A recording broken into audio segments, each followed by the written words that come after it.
പ്രിയപ്പെട്ട George, advocate Gopakumar, Shanji Shivan, സുഹൃത്തുക്കൾ, എനിക്ക് ആദ്യം പറയാനുള്ളത്, ഞാൻ നാട്ടിൽ പറഞ്ഞു വരുന്ന അർത്ഥത്തിലുള്ള ഒരു യുക്തിവാദിയല്ല. ഞാനൊരു മതവും അനുഷ്ഠിക്കുന്നില്ല, ഞാൻ ഒരു ദൈവത്തിലും വിശ്വസിക്കുന്നില്ല. പക്ഷേ നമ്മുടെ നാട്ടിൽ പറഞ്ഞു വരുന്ന അർത്ഥത്തിൽ ദൈവത്തെ പൂർണ്ണമായും നിഷേധിക്കുന്ന ഒരാളല്ല ഞാൻ. പിന്നെ ഞാൻ എന്താണ്? ദൈവം ഉണ്ടോ ഇല്ലേ എന്ന് അറിയാത്ത അപൂർവം ആളുകളുണ്ട്, അതിലൊരാളാണ് ഞാൻ. അപ്പോൾ ഞാൻ പിന്നെ ഇതിനെതിരെ വന്നേന്ന് ചോദ്യമാണല്ലോ. ഞാൻ വന്നത് ഈ യുക്തിവാദം, നിരീശ്വരവാദം, നിർമ്മതവാദം തുടങ്ങിയുള്ള കാര്യങ്ങളൊക്കെ പറയാനും എഴുതാനും പ്രചരിപ്പിക്കാനൊക്കെ വളരെ പ്രയാസമാണ്. എൻ്റെ കുട്ടിക്കാലത്ത് പോലും അത് വളരെ പ്രയാസമായിരുന്നു. ആ രംഗത്തൊക്കെ ഉണ്ടായിരുന്ന എൻ്റെ ഒരു സുഹൃത്ത്, അദ്ദേഹം മരിച്ചുപോയി, കലാനാഥൻ, അവരൊക്കെ എത്ര കഷ്ടപ്പെട്ടെന്ന് എനിക്കറിയാം. ഇപ്പോൾ ഞാൻ ആ പറയുന്ന 50 കൊല്ലം കഴിഞ്ഞിട്ട് കാര്യങ്ങളൊക്കെ വാസ്തവത്തിൽ വളരെ മോശമായ ഒരു കാലത്ത് നിങ്ങളിങ്ങനെ ഒരു പഠനകേന്ദ്രം നടത്തുകയും അതിനുവേണ്ടി പ്രചാരവേല നടത്തുകയും മീറ്റിംഗ് സംഘടിപ്പിക്കുകയൊക്കെ ചെയ്യുമ്പോൾ നിങ്ങളെ അഭിവാദ്യം ചെയ്യുക എന്നുള്ളത് ഒരു ജനാധിപത്യവാദി എന്നുള്ള നിലയ്ക്ക്, ഒരു പൗരാവകാശ പ്രവർത്തകൻ എന്നുള്ള നിലയ്ക്ക് എൻ്റെ ചുമതലയാണ് എന്ന് വിചാരിച്ചിട്ടാണ് ജോർജ് വിളിച്ചപ്പോൾ ഞാൻ വരാമെന്ന് പറഞ്ഞു. അപ്പോൾ ദൈവത്തിൻ്റെ കാര്യം, അതിപ്പോൾ നേരെ പറഞ്ഞാൽ ഞാൻ എന്നെ കൊണ്ടാവും പോലെ ഇതൊക്കെ വായിക്കുകയും പഠിക്കുകയും ചെയ്തിട്ട് എനിക്കിത് എന്താണെന്ന് തിരിഞ്ഞിട്ടില്ല. പിന്നെ യുക്തിവാദികളുടെയും ശാസ്ത്രജ്ഞന്മാരുടെയും ഒക്കെ പുസ്തകങ്ങൾ വായിച്ചു നോക്കുമ്പോൾ അതിൽ പ്രപഞ്ചത്തിൻ്റെ ഉൽപ്പത്തിയെപ്പറ്റി പറയുന്ന പ്രധാനപ്പെട്ട ഒരു വാദം ഒരു മഹാവിസ്ഫോടനം എന്നാണ്. അതെങ്ങനെ ഉണ്ടായി എന്നുള്ളതിന് വാസ്തവത്തിൽ മറുപടി ഒന്നുമില്ല. അവർ പറയുന്നത് അറിഞ്ഞുകൂടാതെ, അത്രയേ ഉള്ളൂ ഞാനും പറയുന്നത്. പിന്നെ മതക്കാരുടെ കാര്യം, നമ്മളിപ്പോൾ എവിടെയാണ് എത്തിയത്? എനിക്ക് പറയാൻ തന്നെ നാണക്കേടാണ്.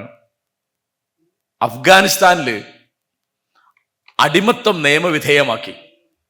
അപ്പൊ എവിടേക്കാണ് ഈ ലോകം പോകുന്നത്? കേരളം, ഇന്ത്യ, അവിടെ എത്തിയിട്ടില്ല ഇപ്പൊ ഇന്ത്യ. നമ്മൾ ഓർക്കേണ്ടതാണ്, 150 കൊല്ലം മുമ്പ് നിരോധിച്ച ഒരു സാധനമാണ് അടിമത്തം. 1865 ആ നിയമം അബ്രഹാം ലിങ്കൺ പാസ്സാക്കുന്നത്. അതിന് കൊടുക്കേണ്ട വില തൻ്റെ ജീവനാണ് എന്നറിഞ്ഞുകൊണ്ടാണ് അമേരിക്കയുടെ 16ാമത്തെ പ്രസിഡന്റ് ആ നിയമം പാസ്സാക്കിയത്. ആ കൊല്ലം അദ്ദേഹം വെടിവെച്ച് കൊല്ലപ്പെട്ടു. നമ്മൾ ഓർക്കണം, ഗാന്ധി ജനിക്കുന്നതിൻ്റെയും 4 കൊല്ലം മുമ്പ് 1865 ഈ സംഭവം.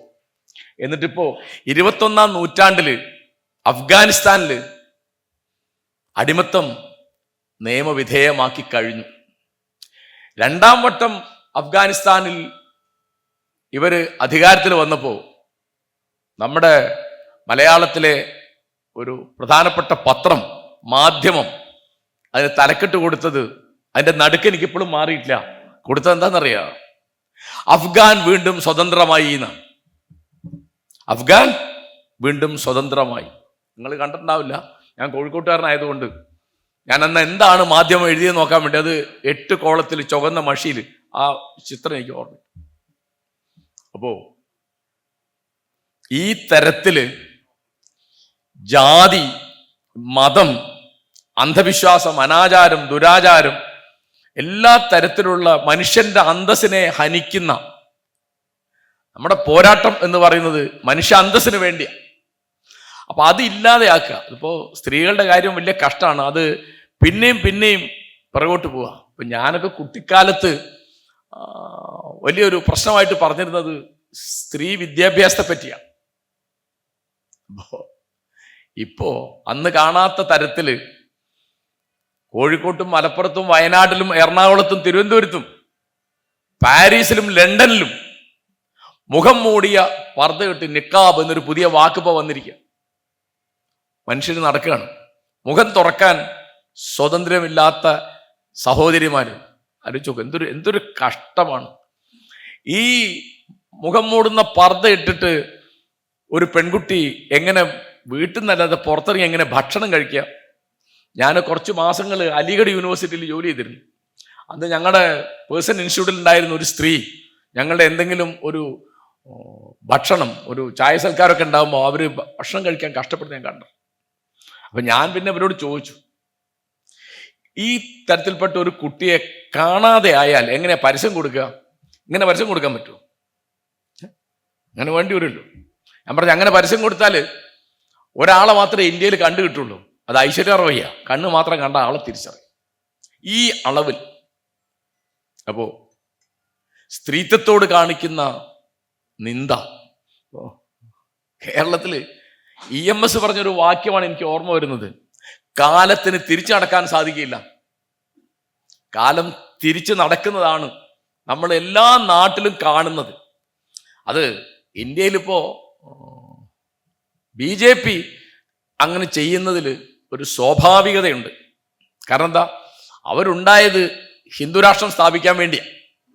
അതിൻ്റെ പേരിലിപ്പോ ഹിന്ദു എന്നില്ല എന്ന് പറഞ്ഞിട്ട് കാര്യമില്ല. അവരിപ്പോ മെനയാന്നിപ്പോ കൊണ്ടുവന്നൊരു സംഗതി, വന്ദേ ഭാരതം മുഴുവനായിട്ട്, അത് 1936 എൻ്റെ ഓർമ്മ, അത് ചർച്ച ചെയ്തിട്ട് തള്ളിക്കളഞ്ഞൊരു കാര്യമാണ്.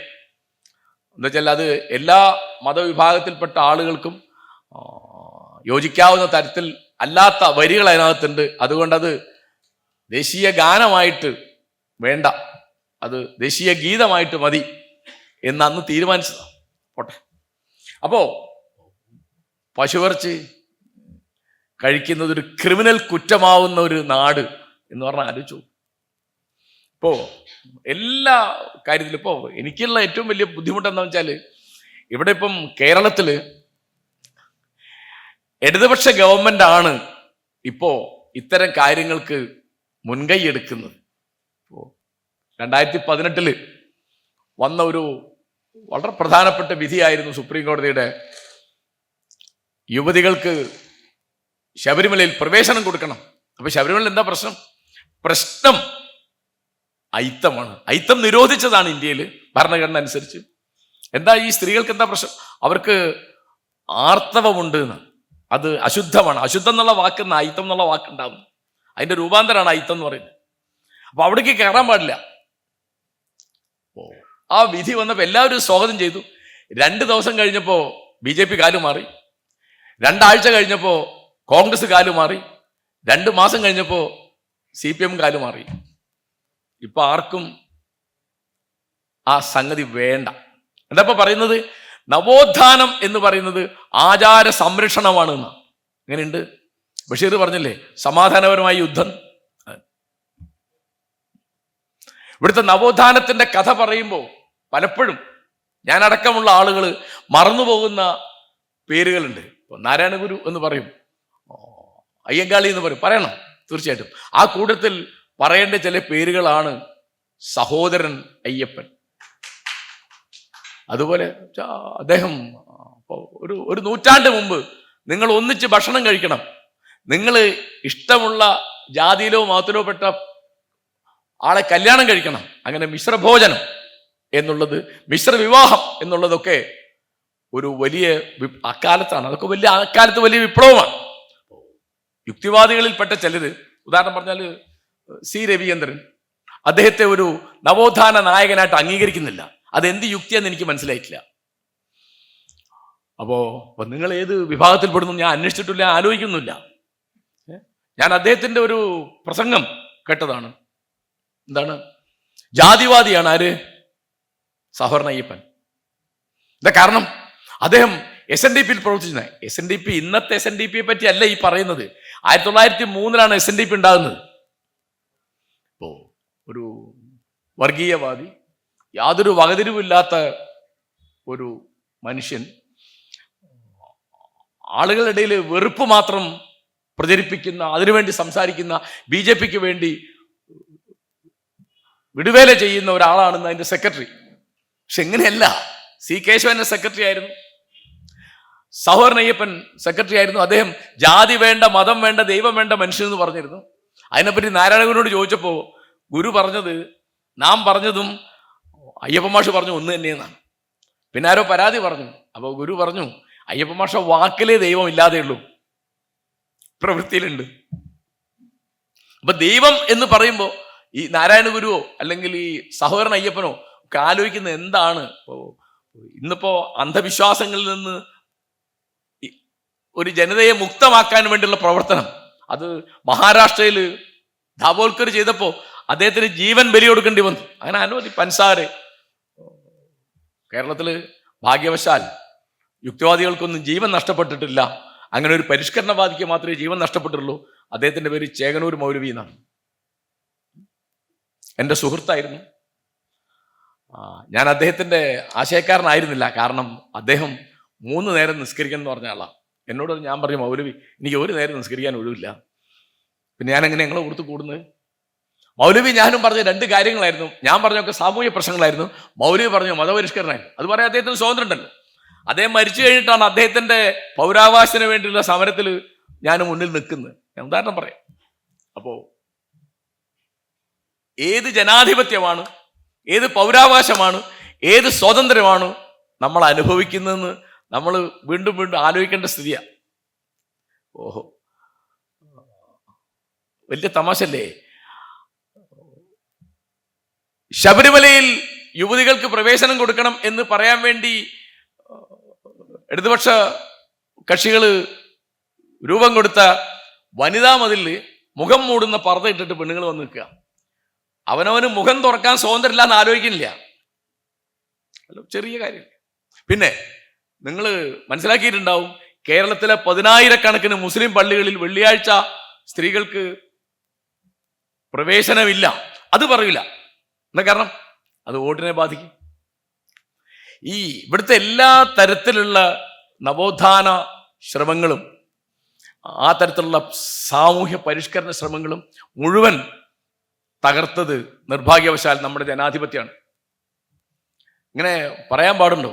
സത്യം പറയണ്ടേ? പ്ലേറ്റോ പറയും എന്തിനും മേലെയാണ് സത്യം, ഏത് വ്യക്തിക്കും മേലെയാണ് സത്യം. 1924-25 കാലത്ത് വൈക്കത്തെ ശിവക്ഷേത്രത്തിന്റെ മുമ്പിലൂടെ വഴി നടക്കാനുള്ള ഐത്തജാതിക്കാർ എന്ന് വിളിക്കപ്പെട്ടവർക്ക് വഴി നടക്കാനുള്ള സ്വാതന്ത്ര്യം സമരം വിജയിച്ചു. എന്താ കാരണം? അത് വിജയിച്ചാൽ തിരുവിതാംകൂർ രാജാവിന് അധികാരം നഷ്ടാവൂല. 31-32 കാലത്തെ ക്ഷേത്രപ്രവേശന സമരം വിജയിച്ചു. 1936 നവംബർ 12-ാം തീയതി തിരുവിതാംകൂർ ഗവൺമെന്റിന്റെ ക്ഷേത്രപ്രവേശന വിളംബരം വന്നു. എന്താ കാരണം? അദ്ദേഹത്തിന് അതുകൊണ്ട് അധികാരമൊന്നും പോവില്ല. ഇപ്പോ ആണ് ആ സമരം നടക്കുന്നത്. വിജയിക്കുമോ? ഇല്ല. കാരണം 2016 മഹാരാഷ്ട്രയിൽ ഇങ്ങനൊരു പ്രശ്നം ഉണ്ടായി.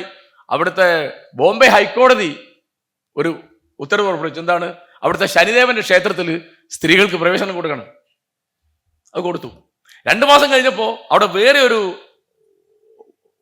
അപേക്ഷ കോടതി മുമ്പാകെ സംഘടനരിച്ചു വന്നത്. എന്താണ്? അവിടുത്തെ മുസ്ലിങ്ങളുടെ ദേവാലയം, തീർത്ഥാടന കേന്ദ്രം ഹാജി അലി പള്ളിയിൽ ദർഖയിൽ സ്ത്രീകൾക്ക് പ്രവേശനമില്ല, കൊടുക്കണം പറഞ്ഞു. ഇത് രണ്ടും കൊടുത്തു. ആരാ കൊടുത്തത്? കൊടുത്ത മുഖ്യമന്ത്രിയുടെ പേര് ഫട്നാവിസ് എന്നാ. അദ്ദേഹം BJP കാരനാണ്. BJP അദ്ദേഹത്തിന്റെ അന്നത്തെ സഖ്യകക്ഷി എന്ന് പറയുന്നത് ശിവസേനയാ. ശിവസേനയും BJPയും കൊടുത്തൊരു സംഗതിയാണ്.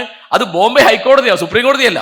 സുപ്രീം കോടതി പറഞ്ഞൊരു കാര്യം, കേരളത്തിൽ ജനാധിപത്യം വലിയ ശ്രീകോവിലായിട്ടിരിക്കുന്ന പ്രബുദ്ധമായ സാക്ഷരമായ കേരളത്തിൽ നടപ്പാവുന്നില്ല എന്ന് മാത്രമല്ല, എല്ലാവരും അതിനെതിരുമാണ്. ഇപ്പോൾ സ്ത്രീകൾ അതിനെതിരാണ്.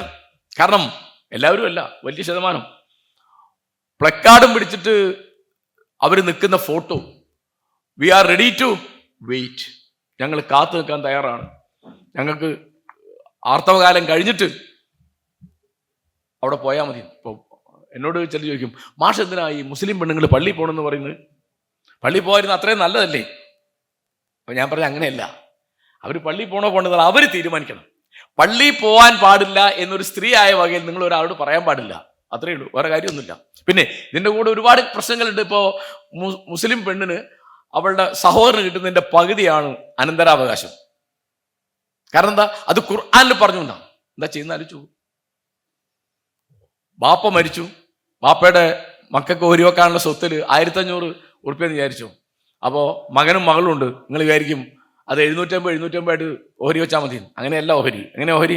മകൻ 1000, മകൾക്ക് 500. അതിനൊരു പകുതി ആളാണ് സ്ത്രീ. അങ്ങനെയല്ലേ ഇസ്ലാമിക ശരീഅത്തിൽ കോടതിയിൽ സാക്ഷി പറയുമ്പോൾ പുരുഷൻ ഒരാൾ സാക്ഷി പറഞ്ഞാൽ മതി, ആ സ്ഥാനത്ത് 2 പെണ്ണുങ്ങൾ സാക്ഷി പറയണം. കാരണം ഒരു അര മനുഷ്യനാണ് ഈ സ്ത്രീ എന്ന് പറയുന്നത്. എനിക്ക് കുട്ടിക്കാലത്ത് വലിയ അത്ഭുതമായിരുന്നു. എന്താ വെച്ചാൽ അവിടെ ഞങ്ങളുടെ അവിടെ പണിക്ക് വരുമ്പോൾ പെണ്ണുങ്ങൾ പണിയെടുക്കും. ആണുങ്ങൾക്ക് അന്ന് എൻ്റെ കുട്ടിക്കാലത്ത് 1 ഉറുപ്പ്യാണ് കൂലി. അതേ പണിയെടുക്കുന്ന പെണ്ണുങ്ങൾക്ക് 8 അണയാ കൂലി. എന്താണ്? പെണ്ണാന്നുള്ള വകയല്ല, പണിയെടുത്തതിൻ്റെ കണക്കിലല്ല. ഇതൊക്കെ ഇന്ന് എല്ലാ രംഗത്തും ആലോചിച്ച് നോക്കൂ. ഇലക്ഷൻ വരികയാണല്ലോ, എല്ലാവരും പറയും 33% സ്ത്രീകൾക്ക് പാർലമെന്റിൽ സംവരണം വേണം അല്ലേ? ഇവിടെ കേരള നിയമസഭയിൽ 140 ഇരിപ്പിടങ്ങളുണ്ട്. അതിൽ 70 എണ്ണം 50% പെണ്ണുങ്ങൾക്ക് സംവരണം ചെയ്യണമെന്നാണ് എൻ്റെ അഭിപ്രായം. എന്താ കാരണം? ഒരു ന്യായമാണ്. ഇവിടെ 52% ജനസംഖ്യയിൽ 50% സ്ത്രീകളാണ്. ഒരു പെണ്ണധിക നാടാ കേരളം. അത് അവിടെ നിയമസഭയിലോ മന്ത്രിസഭയിലോ കാണുന്നുണ്ടോ? ഇല്ല. അപ്പോൾ ഞാൻ മുസ്ലിം ലീഗുകാരോട് പറയുന്ന ഒരു കാര്യം എന്ന് വെച്ചാൽ അവർ ഇന്ന് വരെ ഒരു സ്ത്രീയെ നിയമസഭയിൽ അയച്ചിട്ടില്ല. അപ്പം മുസ്ലിം ലീഗുകാർ ഒരു കാര്യം ചെയ്യണം, ഞങ്ങൾക്ക് പെണ്ണുങ്ങളുടെ വോട്ട് വേണ്ടെന്ന് പറയണം. അത് പറഞ്ഞാൽ മതിയല്ലോ, വളരെ ലളിതമായിട്ട് തീർന്നു. പെണ്ണുങ്ങളുടെ വോട്ടൊന്നും ഞങ്ങൾക്ക് വേണ്ട. കാരണം വേണ്ട, പെണ്ണുങ്ങളൊക്കെ അല്ലേ. ഈ ജനാധിപത്യത്തിനൊരു കുഴപ്പമെന്ന് വെച്ചാൽ നമ്പൂരിയുടെ വോട്ടിനും ചെറുമൻ്റെ വോട്ടിനും ഒരേ മൂല്യം. നമ്പൂരി വോട്ട് ചെയ്താൽ അത് 10 വോട്ടും ചെറുമൻ വോട്ട് ചെയ്താൽ അത് 1 വോട്ടുമായിട്ട് അല്ല കണക്കാക്കുക കേട്ടോ. ജവഹർലാൽ നെഹ്റുവിനെ ഓർമ്മിക്കുക. കാരണം അദ്ദേഹമാണ് ഈ പ്രായപൂർത്തി വോട്ടവകാശത്തിന് വേണ്ടി വളരെ നേരത്തെ, അത് കഴിഞ്ഞ് ഭരണഘടന ഉണ്ടാകുമ്പോൾ 1950 വരുമ്പോൾ അദ്ദേഹം പാർട്ടിക്കകത്ത്, അദ്ദേഹത്തിന്റെ കോൺഗ്രസ് പാർട്ടിക്കകത്ത് തന്നെ പലരും എതിരായിരുന്നു. ഈ നിരക്ഷരരായ സ്ത്രീകൾ, ഗ്രാമീണ സ്ത്രീകൾ, കർഷകർക്ക് എന്ത് വോട്ടവകാശം കൊടുക്കുന്നത്? മുഹമ്മദ് അലി ജിന്നയ്ക്ക് പണ്ട് അദ്ദേഹം കോൺഗ്രസ് ആയിരുന്നപ്പോൾ കോൺഗ്രസ് ഓഫീസിലേക്ക് സാധാരണ തൊഴിലാളികളും വിദ്യാഭ്യാസ സ്ഥലത്തൊക്കെ കയറി വരുന്നത് എന്തിനാന്ന് തന്നെ മനസ്സിലായിരുന്നില്ല. അദ്ദേഹം 1920 വരെ കോൺഗ്രസിലുണ്ട്. അപ്പോൾ എന്തവർക്കൊക്കെ കൂടെ പണി? ഈ റിക്ഷ പുള്ളേഴ്സ് അല്ലെങ്കിൽ കൃഷിക്കാർ, ഇവരൊക്കെ എന്തിനു കയറി വരികയാണ്? അവർക്കൊക്കെ എന്താ ഇതിനെപ്പറ്റി അറിയാം? അപ്പോൾ കാരണം 1915 ഗാന്ധി വരുന്നതോടുകൂടി വലിയൊരു ജനകീയമായി തീരാണ് ഒരു വലിയ പ്രസ്ഥാനം മുഴുവൻ. അപ്പോൾ ഈ സ്ത്രീകളോട് കാണിക്കുന്ന വിവേചനം, ഇത് മുഴുവൻ പൗരോഹിത്യത്തിന്റെ പണിയാണ്. ഇപ്പോൾ ലോകത്ത് മുഴുവൻ ശക്തിപ്പെടുന്നത് പൗരോഹിത്യമാണ്. ഇതാണ് ഇപ്പോൾ നമ്മുടെ ജനാധിപത്യം നേരിടുന്ന ഏറ്റവും വലിയ പ്രശ്നം എന്താണെന്ന് ചോദിച്ചാൽ അത് മതപൗരോഹിത്യത്തിന്റെ ശാക്തീകരണമാണെന്ന് ഞാൻ പറയും. ഇപ്പോൾ കേരളത്തിൽ ഞാൻ ഇപ്പോൾ ഉദാഹരണം പറയാം, നിങ്ങൾക്ക് അറിയുന്ന കാര്യം ഞാൻ നിങ്ങളെ ഓർമ്മയാക്കുന്നു. ചെറിയൊരു കാര്യം എന്താണ്? വഖഫ് ബോർഡിലെ നിയമനം PSCക്ക് വിടണം എന്ന് ഗവൺമെന്റ് വിടാം എന്ന് ഗവൺമെന്റ് പറഞ്ഞു. ഉടനെ സമസ്തയിലെ EK സമസ്തയിലെ ഒരു വിഭാഗം അതിനെ എതിർത്തു. ഉടനെ അത് പിൻവലിച്ചു. കണ്ടോ? അവർക്കാണ് ശക്തി. ഇപ്പോ ആണിനും പെണ്ണിനും ഒരു ഡ്രസ്സ് മതി എന്ന് പറഞ്ഞു. അവിടെ ബാലുശ്ശേരിയിൽ, കോഴിക്കോട് ജില്ലയിലാണ്, അവിടെ പെൺകുട്ടികൾ, മുസ്ലിം പെൺകുട്ടികളൊക്കെ ഉണ്ട്. അവർ പറഞ്ഞു ഈ പാൻസ് ഇടുന്നത് വളരെ സൗകര്യം, അത് ആണുങ്ങളുടെ ഡ്രസ്സാണ്. ഈ പാൻസ് ഉണ്ടായ നാട്ടിൽ ആണും പെണ്ണും ഒരുപോലെ ഉപയോഗിക്കുന്ന ഒരു സാധനം അത്. അപ്പോൾ ഇവരെതിരാണ്. ഉടനെ അത് വിമലിച്ചു. അപ്പോൾ ഒരു എക്സസൈസിന് ഒരു സുംബ ഡാൻസ് വരുന്നു, ഉടനെ അത് ഗവൺമെന്റ് അത് നിർബന്ധിക്കുന്നില്ല, എക്സസൈസ് ചെയ്യണമെന്ന് പറയേണ്ട കുട്ടികളോട്. ഇങ്ങനെ അപ്പോൾ പാലാ ബിഷപ്പ് ഇവിടെ ലവ് ജിഹാദ് ഉണ്ട്, ലവ് ജിഹാദ് ഇല്ല എന്ന് നേരത്തെ കോടതിയും പാർലമെന്റും ഒക്കെ പറഞ്ഞൊരു കാര്യം. നാർക്കോട്ടിക് ജിഹാദ് എന്ന് പുതിയ വാക്കഥ ഉണ്ടാക്കി. അതിനെപ്പറ്റി മുഖ്യമന്ത്രി ഒരു അഭിപ്രായം പറഞ്ഞത് 15-ാം ദിവസമാണ്. ആ 15 ദിവസവും ടെലിവിഷനിലും വാട്സപ്പിലും പത്രത്തിലും യൂട്യൂബിലും ഫേസ്ബുക്കിലും ഒക്കെ ഇത് കിടന്ന് കത്തുക. എന്താ? വർഗീയമായ വിഭജനം ചെയ്തിട്ടുണ്ടാവുക. ഇന്നിപ്പോ ചാനലൊക്കെ ചർച്ച വരുന്നത് എന്താ? ക്രിസ്ത്യൻ വോട്ട് എവിടെ പോവും, മുസ്ലിം വോട്ടിന് എന്ത് സംഭവിക്കും, നായർ വോട്ട് എങ്ങനെയാവും? കണ്ടോ? നിങ്ങളുടെ രാഷ്ട്രീയ പാർട്ടി എവിടെ പോയി? നിങ്ങളുടെ കോൺഗ്രസ് വോട്ട്, CPM വോട്ടൊക്കെ എവിടെ പോയി? ഈ തരത്തിൽ നമുക്ക് ആലോചിക്കാൻ വയ്യാത്ത മട്ടിൽ, നമുക്ക് നാണക്കേട് തോന്നുന്ന മട്ടിൽ നമ്മുടെ നാട്ടിൽ, പ്രത്യേകിച്ച് നവമാധ്യമങ്ങളിലാണ്, ഞാൻ പണ്ടേ പറയാറുള്ള ഒരു കാര്യമാണ്, നടക്കൂല എന്ന് എനിക്കറിയാം, പക്ഷെ എനിക്ക് പറയാമല്ലോ. ഞാൻ സുക്കർബർഗിന് ഒരു മെസ്സേജ് അയച്ചിരുന്നു, അദ്ദേഹം കണ്ടിട്ടുണ്ടാവില്ല.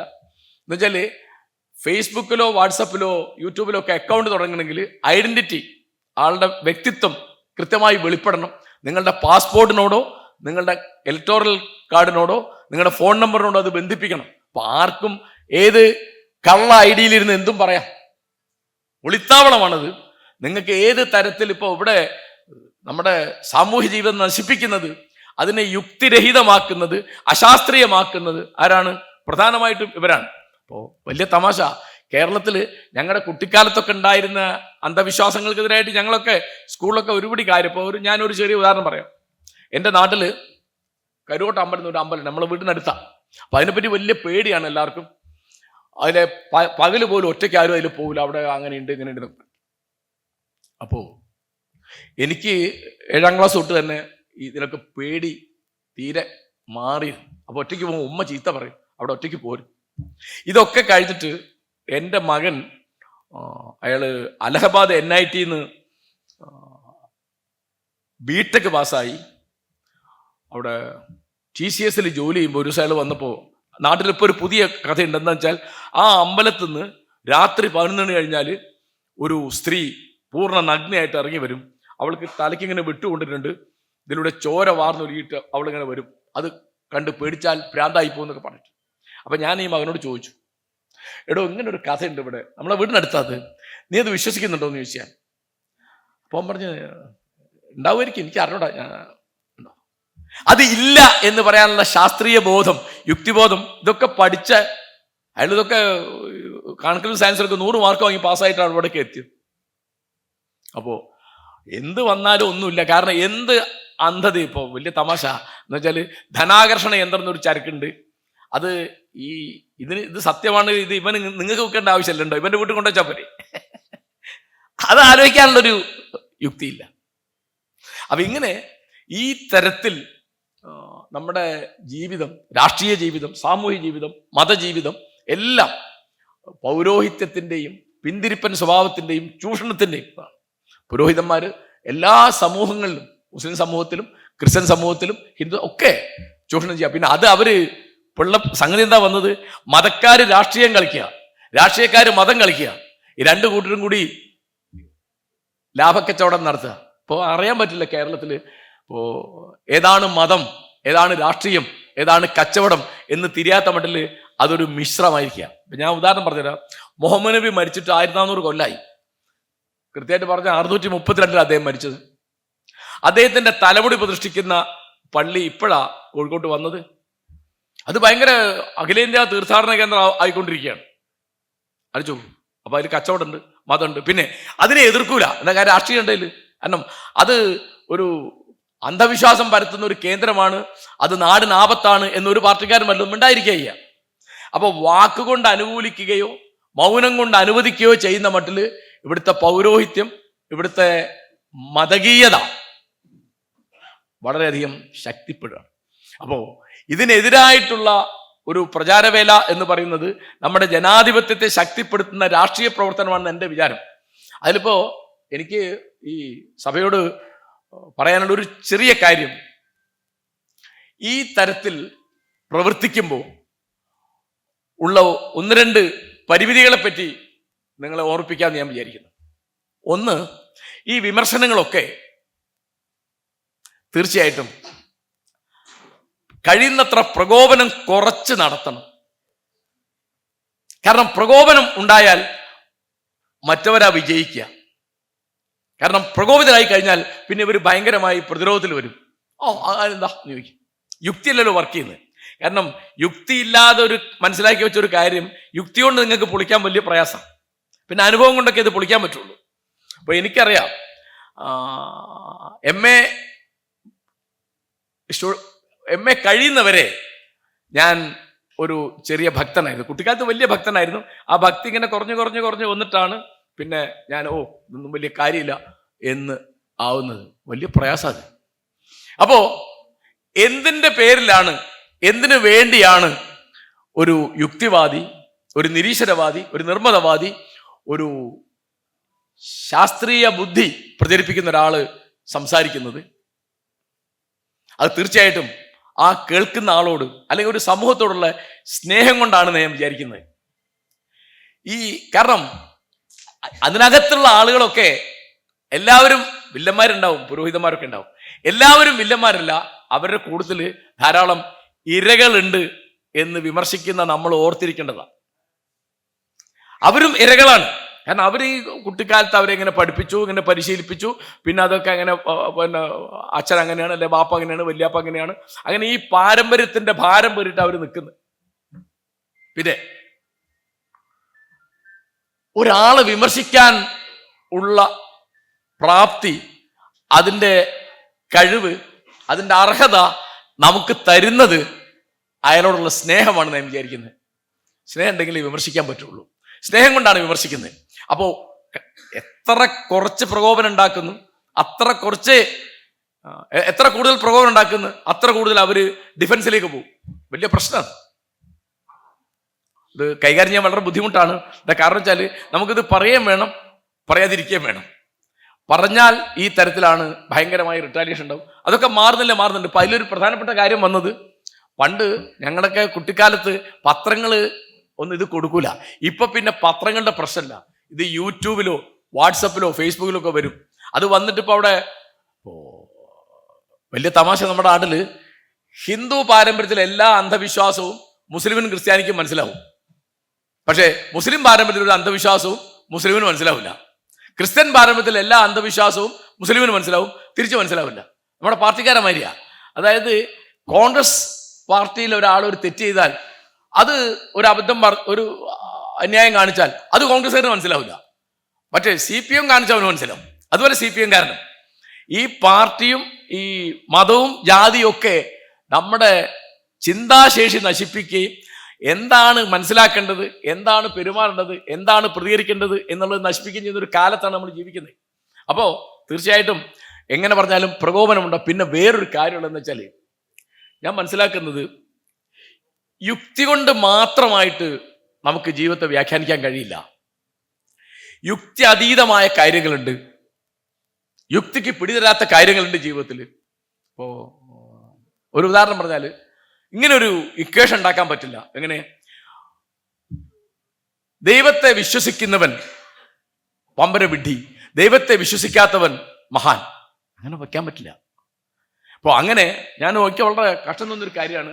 ഇപ്പോൾ രവീന്ദ്രന്റെ ഒരു ഗാന്ധി വിരുദ്ധ പ്രസംഗമുണ്ട്, വെടിയേറ്റ വൻമരം എന്നിട്ട്. നിങ്ങൾ പലരും കണ്ടിട്ടുണ്ടാവും. അതിൽ അദ്ദേഹം ഗാന്ധിക്കുള്ള ഏറ്റവും വലിയ കുറ്റമായിട്ട് പറഞ്ഞത് അദ്ദേഹത്തിന് ദൈവത്തിലും മതത്തിലും വിശ്വാസമുണ്ട്. എതിർഭാഗത്ത് വെച്ചത് ഇത് രണ്ടും ഇല്ലാത്ത സവർക്കറെയാണ്. ആലോചിക്കേണ്ട കാര്യം അത്.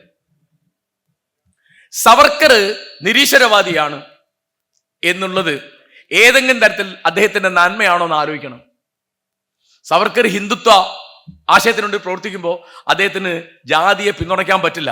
കാരണം ഹിന്ദു സമാജത്തെ മുഴുവൻ ഏകീകരിക്കാൻ അദ്ദേഹം നടക്കുന്നത്. ഇപ്പോൾ മുഹമ്മദ് അലി ജിന്ന അദ്ദേഹം ഒരു മതം അനുഷ്ഠിച്ചിരുന്നില്ല. അതുകൊണ്ട് എന്താ? അദ്ദേഹം ദൈവത്തിന് വിശ്വാസം ഉണ്ടായിരിക്കാം. പക്ഷേ ഇന്ത്യ വിഭജിച്ചതിൽ വളരെ പ്രധാനപ്പെട്ട പങ്കുള്ള ഒരാളാണ് ജിന്ന. അപ്പോൾ ജിന്ന മദ്യപിച്ചിരുന്നു, ജിന്ന പന്നിയിറച്ചി കഴിച്ചിരുന്നു, അദ്ദേഹം നോമ്പ് നോറ്റിരുന്നില്ല, അദ്ദേഹം മതം അനുഷ്ഠിച്ചിരുന്നില്ല, ഒരു മുസ്ലിം അല്ലാത്തൊരു പെണ്ണിയാണ് പ്രേമിച്ച് കല്യാണം കഴിച്ചത് എന്നൊന്നും പറഞ്ഞുകൊണ്ട് ഒരു വിശേഷമില്ല. ആ പ്രസംഗം വളരെ അപകടം പിടിച്ച, കാരണം ഗാന്ധിയെ നിന്ദിച്ചിട്ട് ഗാന്ധിവധം വലിയ കുഴപ്പമില്ലാത്തൊരു സാധനമാണ് എന്ന തരത്തിൽ ഒരു നടത്തി. അത് ലക്ഷക്കണക്കിന് ആൾ കാണുന്നു. അതൊരു പുസ്തകമായിട്ട് അച്ചടിച്ച് ഞാൻ കണ്ടിട്ടുണ്ട്.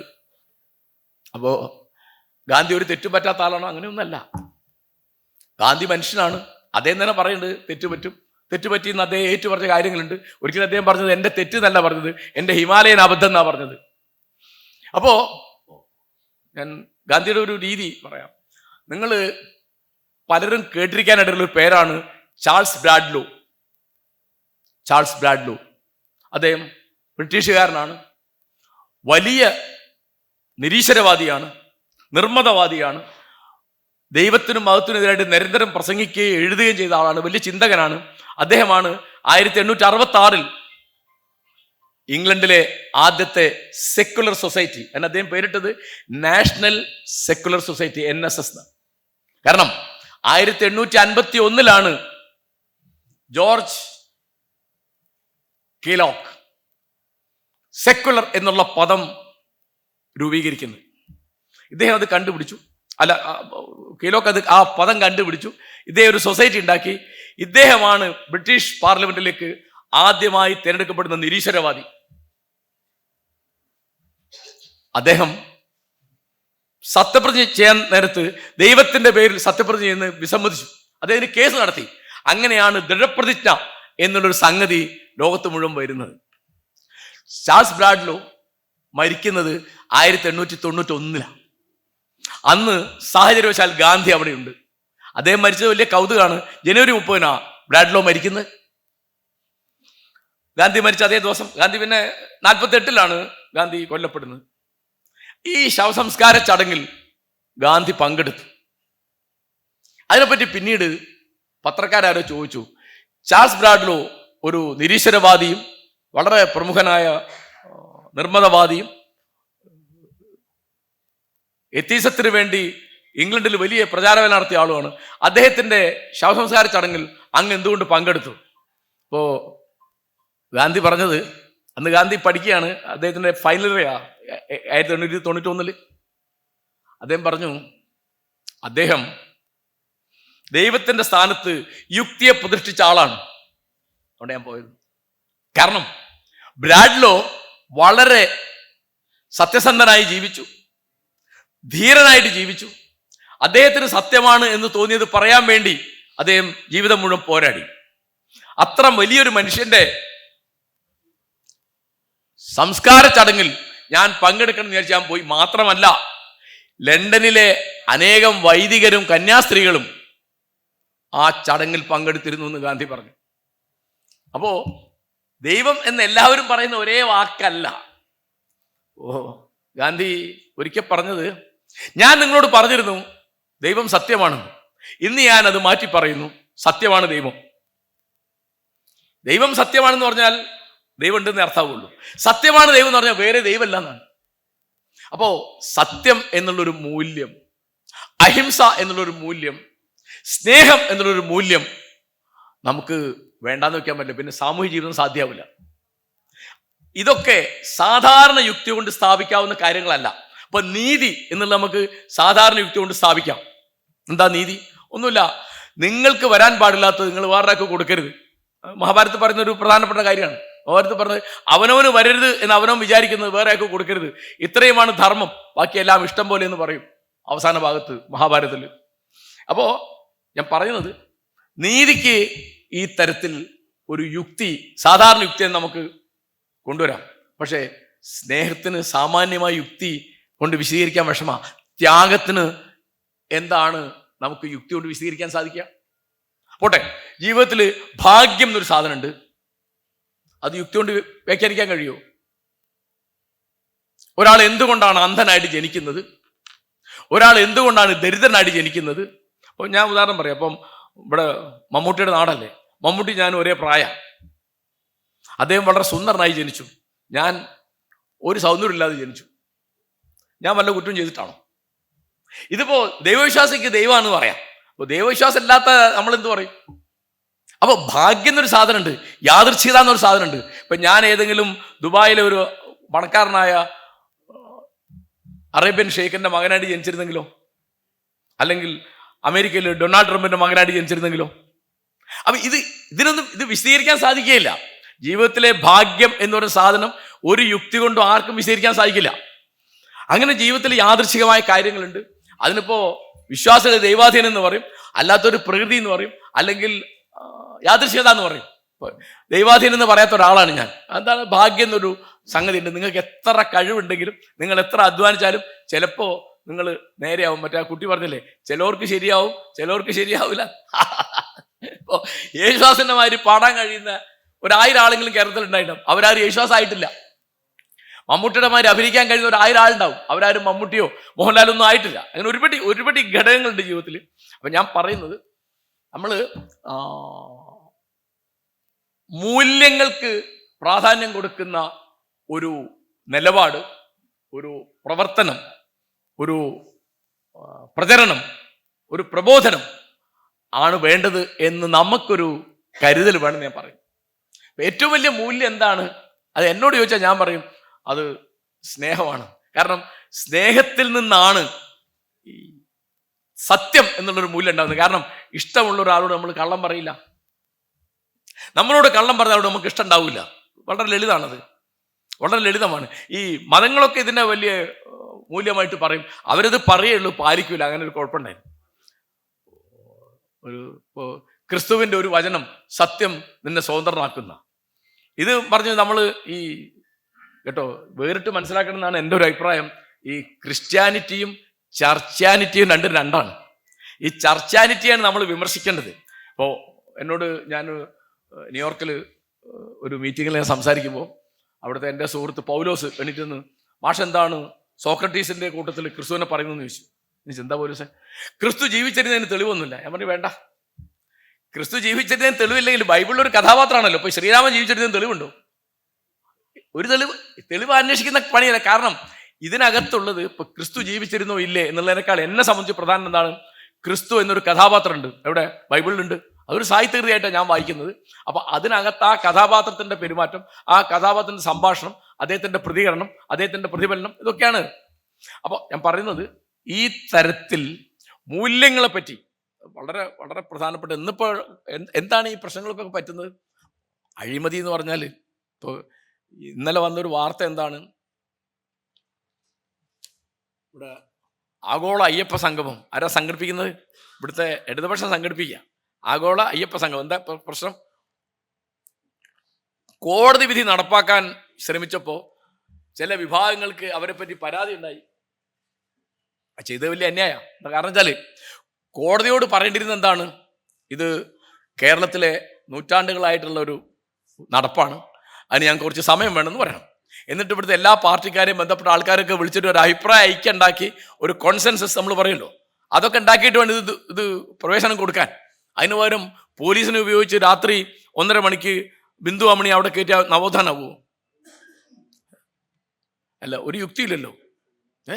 നവോത്ഥാനം എന്ന് പറയുന്നത് പ്രധാനമായിട്ട് അതാണ് ഞാൻ പറയുന്നത്, ഈ ബോധവൽക്കരണം. ഇപ്പോൾ എനിക്ക് വല്ല കഷ്ടം തോന്നുകയാണ്, ഈ കുറ്റിപ്പുഴ കൃഷ്ണപിള്ള അദ്ദേഹത്തിൻ്റെ യുക്തിവിഹാരം എന്നുള്ള പുസ്തകം, അല്ലെ MC ജോസഫ്, അല്ലെങ്കിൽ മരിച്ചുപോയ എൻ്റെ സുഹൃത്ത് പവനൻ, അല്ലെങ്കിൽ കലാനാഥൻ, ഇവരൊക്കെ അല്ലെ ജബ്ബാർ മാഷ്, ഇവരൊക്കെ എടുത്ത പണി മുഴുവൻ നശിപ്പിക്കുന്ന മട്ടിൽ, അത് മുഴുവൻ ഇല്ലാതെയാക്കുന്ന മട്ടിൽ രാഷ്ട്രീയക്കാരും പുരോഹിതന്മാരും കൂടി ഒരു മുന്നണിയായിട്ട് ഇപ്പോൾ വരികയാണ്. വളരെ ഭീകരാണത്. എന്നുവെച്ചാൽ ഇവര് പണ്ട് പുരോഹിതന്മാർക്ക് പിന്നെ പിന്നെ പിന്നെ സ്ഥാനം കൂടി വരിക. അത് കേരളത്തിൽ മാത്രമല്ല, ഇന്ത്യയിൽ മാത്രമല്ല, എല്ലാ നാട്ടിലും. ഇപ്പോൾ ഞാൻ ഓസ്ട്രേലിയയിൽ പോയിരുന്നു. അവിടെ ഇപ്പോൾ എന്താണ്, അവിടെ കുടിയേറ്റക്കാർക്കെതിരായിട്ടൊരു സംഗതി വന്നിട്ട് വളരെ തീവ്രവാദപരമായൊരു പാർട്ടി ഉണ്ടാവുന്നു, വൺ നേഷൻ ആ പാർട്ടിയുടെ പേര്. അതിൻ്റെ ഒരു വനിതാ നേതാവ് ഞാൻ പാർലമെന്റ് കാണാൻ പോയിരുന്നു, അവർ പ്രസംഗിക്കുന്നു. വളരെ ഭീകരമായ പ്രശ്നം. ന്യൂസിലാൻഡിൽ ഈ തരത്തിൽ മുസ്ലിം പള്ളിയിൽ അക്രമം, അതിന് പ്രതികാരമായിട്ട് സിലോണിൽ മുസ്ലിങ്ങളുടെ തീവ്രവാദികൾ ഒരു ചർച്ച് ആക്രമിക്കുന്നു. ഇപ്പോൾ മ്യാൻമറിൽ റോഹിംഗ്യൻ മുസ്ലിങ്ങളെ ദ്രോഹിക്കുന്നു. അപ്പം മതത്തിൻ്റെ പേരിൽ ഇങ്ങനെ എന്തൊരു നമ്മളെങ്ങനെ പിന്നോട്ട് പോകുന്നത് എന്നുള്ളതിന് ഞാനൊരു ചെറിയ ഉദാഹരണം പറയാം. ഇപ്പോൾ ഇതിന് മുമ്പത്തെ തവണ താലിബാൻ അഫ്ഗാനിസ്ഥാനിൽ അധികാരത്തിൽ വന്നപ്പോൾ അവർ ചെയ്ത പ്രധാനപ്പെട്ട ഒരു പണി മ്യാൻമറിലെ ബുദ്ധ പ്രതിമകൾ തകർത്ത് കളയാണ്. ഡൈനാമിറ്റ് വെച്ച് തകർത്തു. അപ്പൊ നമ്മൾ ഓർക്കേണ്ട ഒരു കാര്യം, അഫ്ഗാനിസ്ഥാനിൽ 3ാം ഖലീഫ ഉസ്മാൻ ബിൻ അഫ്ഫാന്റെ കാലത്ത് മുസ്ലിങ്ങൾ കീഴടക്കിയതാണ്. 7ാം നൂറ്റാണ്ടിന്റെ കാര്യമാണ് പറഞ്ഞത്. അന്ന് ആ പ്രതിമ അവിടെ ഉണ്ട്. ഈ 2000 കൊല്ലമായി അവിടെ നിലനിന്ന ആ ഒരു പ്രതിമയാണ് മുല്ല ഉമറിന്റെ ഭരണം ഡൈനാമിറ്റ് വെച്ച് തകർത്തത്. കണ്ടോ എത്ര പിന്നോട്ടാ പോണത്. ഒരു പ്രതിമ അവിടെ വെച്ചിട്ട് എന്താ, നിങ്ങൾ ആരാധിക്കണ്ട, അവിടെ ഇരുന്നോട്ടെ. അത് ചരിത്രമല്ലേ, അത് കലയല്ലേ. ഹഗിയ സോഫിയ പള്ളി എവിടെ? തുർക്കിയിൽ.